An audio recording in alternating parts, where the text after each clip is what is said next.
je najjači alat tame u nama strah, želim vam reći da je susret i zagrljaj tog istog straha od kojeg često bježimo u biti najbolji način rješavanja istog, što sam ja ove godine probila, Bogu hvala, u svoju prijateljicu Danijelu nakon toliko, da ne velim, godina dogovaranja.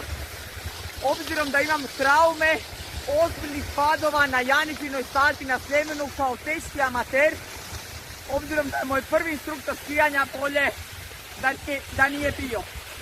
Na nagovor prijatelja, pošto volim sport, sam otišla na skijanje jer kao budem ja to usput riješila, koji rolanje i klizanje ko to sve riješila.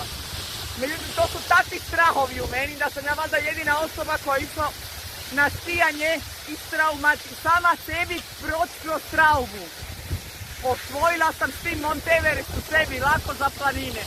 Tako da vam želim reći da tama u nama nek nam bude alat i gorivo, ne da bježimo od nje jer će nas satrat u svinju, u mišju ruku, nego da nam bude prijatelj za grlju, reći može strafe, onda baš tamo moram ići.